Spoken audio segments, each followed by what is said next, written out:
Salut à tous, j'espère que vous allez bien.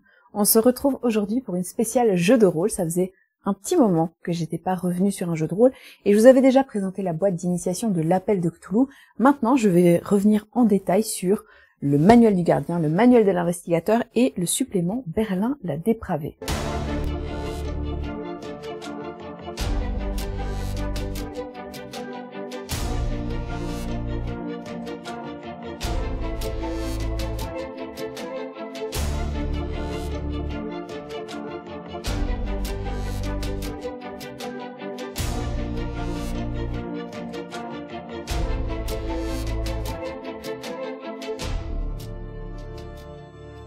Alors comme je l'ai dit dans l'introduction, jusqu'à présent je présentais plutôt les boîtes d'initiation parce que c'est ce qui me semblait vraiment le plus accessible pour commencer.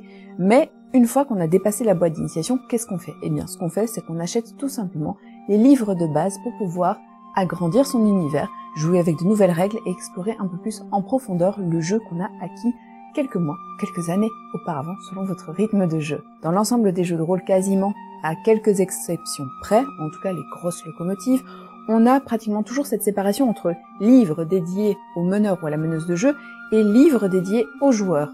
Tout simplement parce qu'il y a dans le livre du meneur du jeu, ici appelé manuel du gardien, un ensemble de secrets, de scénarios et de choses que les joueurs ne sont pas censés connaître.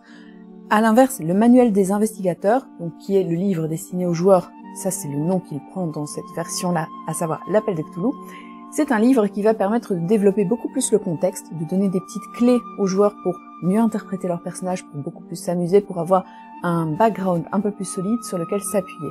Et enfin, là je vous parlerai d'un supplément, donc c'est-à-dire que c'est un ensemble avec des scénarios, un contexte, des cartes, des indices liés à certaines enquêtes, certaines aventures qui ont été mises ensemble pour vous donner toute une aventure à réaliser. Vous pouvez y aller tranquillement, cette vidéo est garantie sans spoil, mais je vais vous donner quelques clés de compréhension pour savoir exactement quels sont les livres dont vous avez besoin. Si vous êtes le meneur ou la meneuse de jeu, donc le gardien du jeu, il vous faudra le manuel du gardien et il faudra également lire le manuel de l'investigateur. Après, rien ne vous empêche de vous répartir les coups et de demander à vos joueurs d'investir eux dans le manuel de l'investigateur pour qu'ils aient leur propre livre, qu'ils se prêtent, qu'ils se partagent, etc.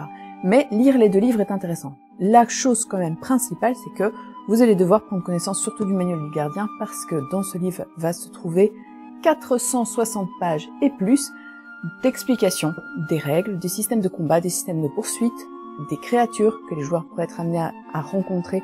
On va beaucoup plus se focaliser sur tout ce qui est surnaturel parce que vos joueurs vont plonger petit à petit dans un monde qui est effectivement surnaturel, avec ce contexte années 20 qu'on connaît bien, mais qui va tout doucement glisser vers les secrets occultes, la folie, la découverte et les mensonges. Dans le manuel du gardien, vous avez un chapitrage qui est très bien fait, qui vous permet dans un premier temps de suivre la création d'un personnage. Donc on vous explique d'abord ce qu'est une partie de jeu de rôle, très classique avec un petit exemple. Ensuite, on vous donne un peu de contexte, qui était Lovecraft, qu'est-ce que le mythe, pourquoi est-ce que c'est connu l'appel de Cthulhu.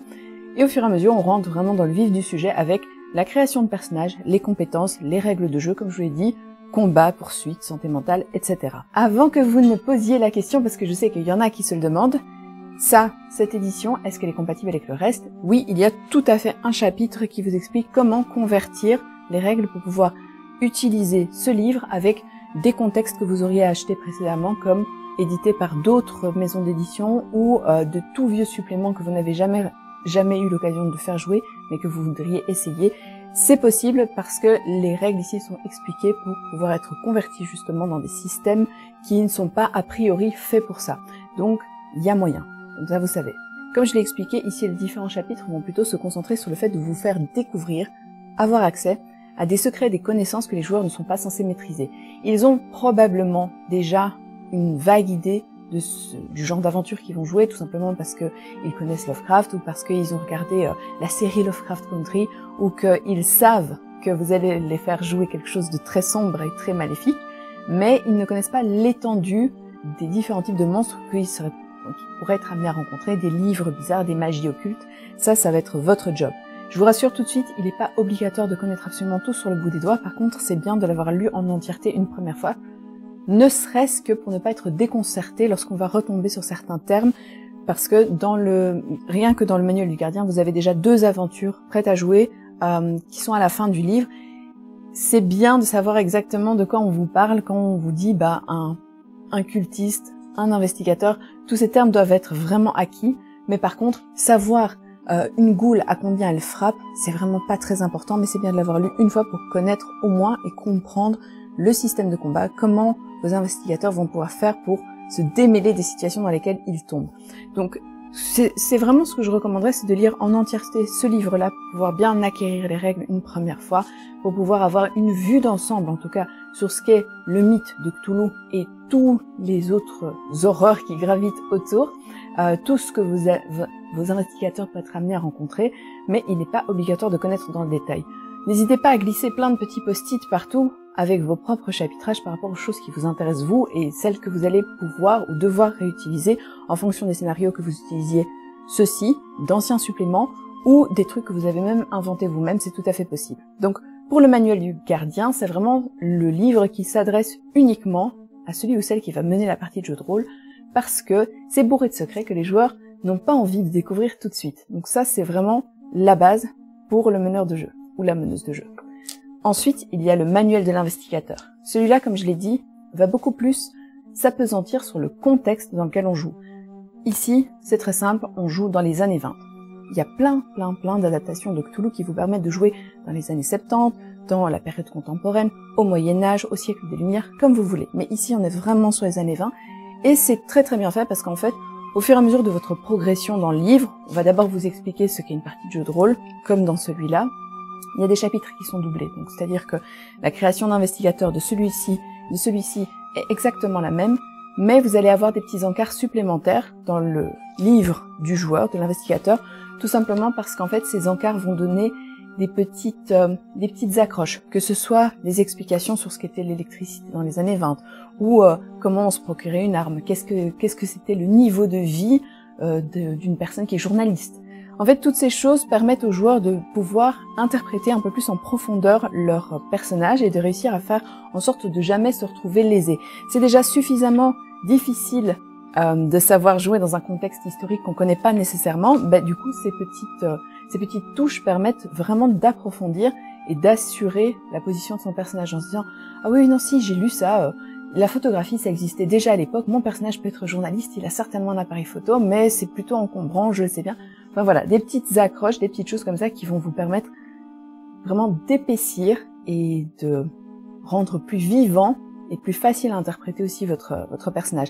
Mais pas que, parce qu'en fait vous allez aussi retrouver déjà une nouvelle très chouette, l'Abomination de Dunwich, qui va vous permettre de vous mettre en contact directement avec le genre d'ambiance que vous allez jouer, mais pas que ça, en fait vous allez aussi avoir des exemples de sociétés secrètes que vous pourriez avoir envie d'intégrer qui justifieraient en fait la création de votre groupe.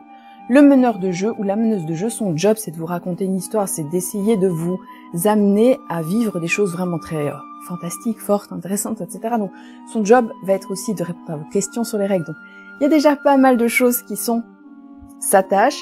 Du coup, votre tâche pourrait être, par exemple, de discuter en amont avec les autres joueurs pour décider quel est votre historique. Comment votre personnage a été créé? Y a-t-il des secrets entre vous? Est-ce que vous voulez les révéler avant la partie et jouer sur le mystère, ou est-ce que, au contraire, vous voulez garder ça pour vous? Est-ce que vous venez d'un même endroit? Est-ce que votre groupe s'est connu, par exemple, à la guerre et vous jouez tous d'anciens soldats, des vétérans, par exemple, qui ont souffert des horreurs de la Première Guerre mondiale? Ou est-ce que vous êtes tous impliqués dans une société occulte qui va faire des découvertes et plein de voyages? Donc, tout ça, en fait, va aller vraiment entre vos mains et ça va vous permettre d'avoir beaucoup plus de prise sur l'histoire que vous allez raconter. Parce que il y a d'une part l'histoire que le meneur de jeu ou la meneuse de jeu vous fait vivre, mais il y a d'autre part l'histoire que vous voulez raconter en tant que groupe. Et donc cette cohésion de groupe, par exemple, va vous être expliquée dans le manuel de l'investigateur, parce qu'on va vous donner toutes les clés pour pouvoir créer les origines de votre personnage, le contexte dans lequel vous vivez, et c'est vraiment ça qui est intéressant, c'est que vous avez des tonnes de fluff, c'est comme ça que j'appelle. Donc on va vous dire quelles étaient les bibliothèques les plus prestigieuses à l'époque, on va vous dire est-ce que c'était facile de se procurer une arme, on va vous parler de la guerre, on va vous parler aussi de géopolitique de l'époque, qui étaient les personnages célèbres et qui avaient de l'influence à ce moment-là. On a également une petite chronologie ici qui est très bien faite parce que ça couvre l'entièreté du XXe siècle, ce qui vous permet de jouer à peu près n'importe quelle époque. Et il y a également tout un tas de trucs que moi j'adore, ce sont des listes avec des prix pour des époques modernes, pour des époques ancienne, et ce qui vous permet vraiment, comme je le disais, de jouer des choses qui sont beaucoup plus concrètes, et pas de demander à votre meneur de jeu, votre meneuse de jeu, dis mais si j'achète un pain, combien ça coûte?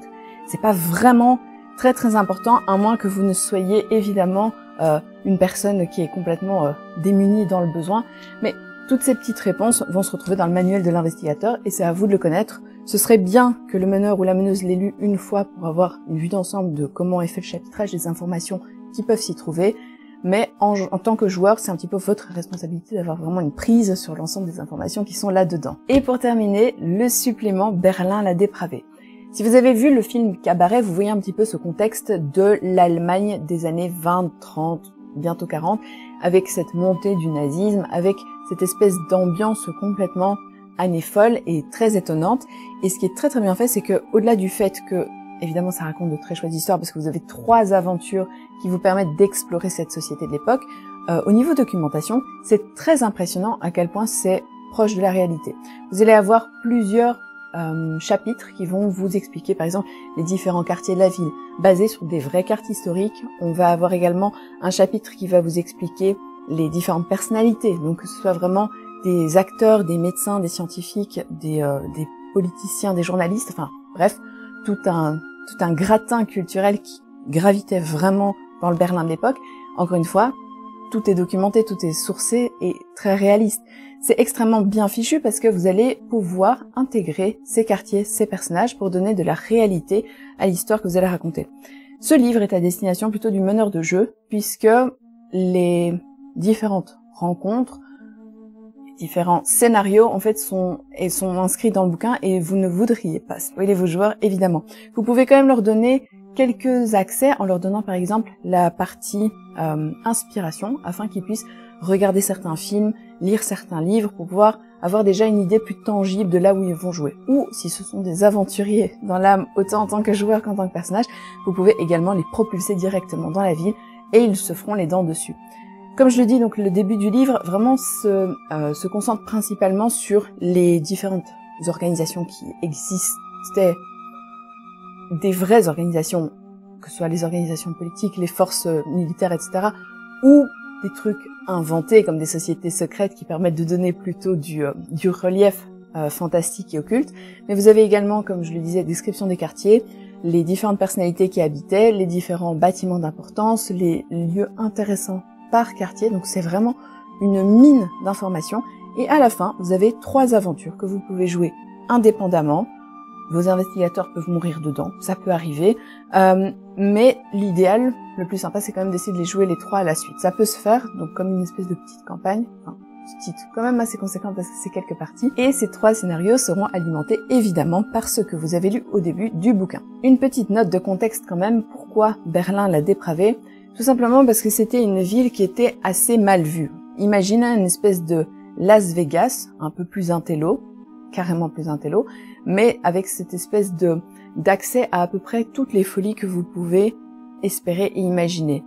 Peut-être moins clinquant qu'un Las Vegas, parce qu'on a ce côté prostitution sordide, magouille, mafia, la politique, la violence, les affrontements entre les différents partis politiques. Vous avez ce côté très monde de la nuit, avec un Berlin de jour qui est relativement n'importe quelle grande ville européenne normale, et un Berlin de nuit qui est quelque chose de radicalement différent, avec des accès à des personnalités, à des plaisirs illicites, et vous avez vraiment ce côté très sombre, très mature et très adulte.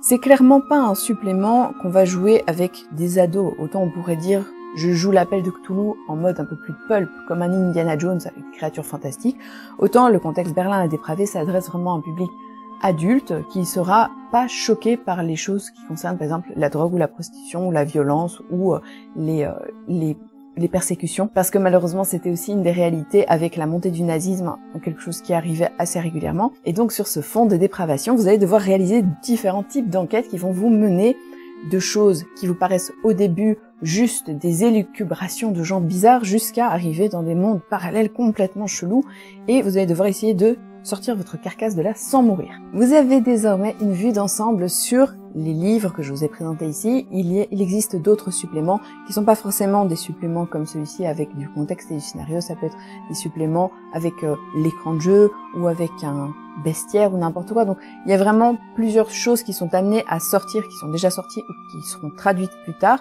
Mais ça, c'était vraiment les 3 livres principaux qui me semblaient intéressants de vous présenter, ne serait-ce que parce qu'il y en a un qui contient toutes les règles, l'autre qui contient plein de contexte pour les joueurs, et le troisième qui est une suite d'aventures à jouer. Donc c'est vraiment pour moi le côté principal. L'écran après, vous pouvez vous le procurer, ne serait-ce que parce que ça donne un très très bon résumé de plein de tableaux qui sont parfois très arides, hermétiques et qu'on ne retient pas nécessairement, mais c'est pas une obligation. Mais par contre, ce qui est obligatoire, c'est manuel du gardien, manuel de l'investigateur, pour pouvoir au moins connaître l'ensemble des règles si vous voulez vous plonger plus profondément dans le jeu, et puis des histoires que vous allez inventer ou que vous allez raconter à partir de suppléments déjà existants ou d'autres plus anciens que vous aurez envie d'adapter dans cette nouvelle version. Cette vidéo a été un peu plus longue que d'habitude, évidemment parce que je suis rentrée un peu plus dans le détail et que ce sont des ouvrages assez conséquents avec beaucoup de pages, donc beaucoup de choses à dire dessus, mais ça me semblait vraiment très pertinent aussi de vous montrer que le jeu de rôle, ça se limite pas juste à une boîte d'initiation avec 3 petits scénarios dedans. On peut vraiment aller chercher des choses plus loin avec des campagnes qui vont durer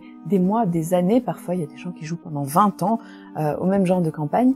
L'Appel de Cthulhu, ce n'est qu'un seul des jeux de rôle qui existent, des nombreux jeux de rôle. C'est un des plus anciens, c'est un peu un fondateur dans tout ce qui est mythe, horreur, occultisme, mais ce n'est pas le seul. Mais il était tellement... il est tellement important dans la mythologie du jeu de rôle que ça me semblait vraiment dommage de pas vous expliquer un peu ce que c'était, ne serait-ce aussi que parce que Berlin, ce supplément qui est riche, incroyable, que j'ai vraiment adoré, apporte quelque chose de tout nouveau. C'est vraiment très frais, c'est très très bien écrit, élégant, intéressant, bien foutu, indispensable, sans exagérer. Et j'espère que ça vous a donné envie de poursuivre un peu plus vos aventures et de découvrir plus en détail ce qu'il se trouve dans ces gros pavés. Et voilà. C'est terminé pour moi pour aujourd'hui, j'espère que cette vidéo vous a plu comme d'habitude. N'hésitez pas à commenter, liker, partager, vous abonner. Et sinon, moi je vous fais des bisous et je vous dis à la prochaine. Salut!